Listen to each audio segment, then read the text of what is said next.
ayan nga guys, meron na nga po ako na-receive na payment dito from GCash. And after 13 minutes nga lang guys, ay natanggap ko na nga po itong 595 pesos.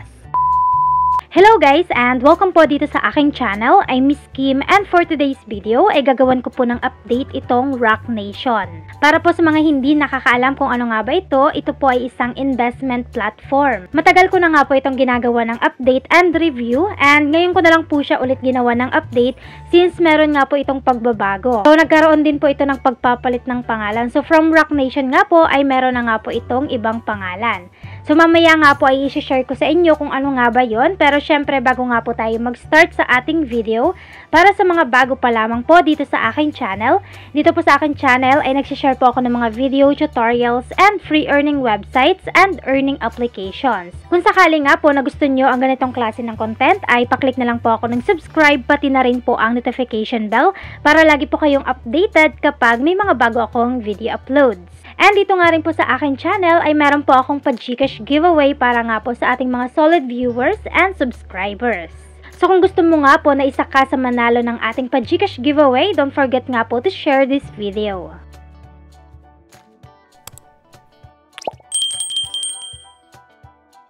Okay guys, para nga po sa mga dating members nitong Rock Nation na hindi na nga po ma-open or ma-access nga po yung kanilang website, bale iniwan ko nga po yung link sa may pinned comment and description list.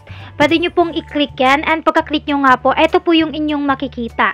So, same pa rin guys, dalawang website ang nakalagay dito. Itong link 1 guys ay hindi na po yan working. So, kung dyan nga po kayo naka-login before, talagang hindi nyo na po ma-access yan. So, ang gawin nyo po, dito po kayo sa link 2. And dito nga guys, makikita nyo po kaagad yung kanilang bagong pangalan. From Rock Nation nga guys, ay naging Aram ko na nga po yung pangalan po nila. So, matagal na nga po itong nagpalit ng pangalan. Ngayon ko na lang po siya ulit nagawa ng update since nawala nga po kasi yung isang website.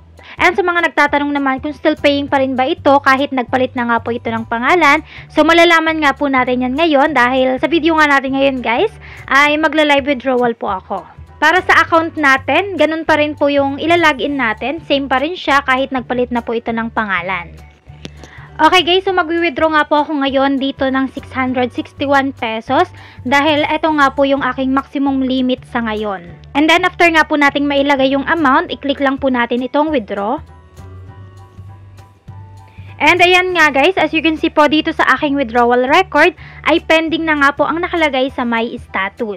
So antayin ko na nga lang po yung dumating and once nga po na na-receive ko na, ay mag-update nga po ako kaagad. Okay guys, update po dito sa aking withdraw, meron na nga po akong na-receive na notification from GCash. Nakalagay nga po dito na meron nga po akong natanggap na 595 pesos sa aking pong GCash account. At kung mapapansin nyo naman dito sa aking withdrawal record na pending pa nga rin po ang nakalagay dito. So ang gagawin lang po natin dyan ay i-refresh lang po natin yan. And ayan nga guys, from pending, as you can see nga po is naging success na nga po ang nakalagay dito sa my status. Ibig sabihin lang po is na-receive ko na nga po talaga itong aking na-request na withdrawal. And para nga po ma-double check natin kung talagang pumasok yan dito sa aking balance, i-check nga po natin yan sa aking mismong GCash account. Okay guys, so nandito na nga po ako sa aking GCash account and check nga po natin sa may transactions. And dito nga guys nakalagay na meron nga po akong natanggap na 595 pesos. Na-receive ko nga po yan ngayong April 11, 2025 ng 5:34 PM. Dito naman po nakalagay na nag-request nga po ako ng withdrawal ng 5:21 PM. Ibig sabihin, in just 13 minutes nga lang po ay natanggap po na nga po ito kaagad. So ayan nga guys, na-prove ko na nga po sa inyo na still paying pa rin nga po ito magpahanggang ngayon.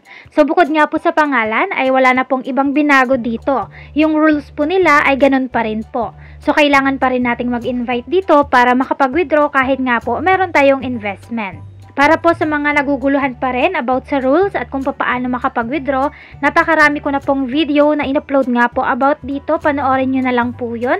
And kung naguguluhan pa rin kayo, pwede kayong mag-join sa mga group chat, sa Telegram, sa Facebook, napakarami po niyan. Pwede kayong mag-join doon at magtanong-tanong nga po para nga po mas masagot nga po yung mga questions ninyo. Okay guys, so yun lang po for today's video. Again, para sa mga gusto nga pong itry ito, pwede nga po kayong mag-register gamit po yung link na makikita nyo dyan sa my pinned comment or sa my description list.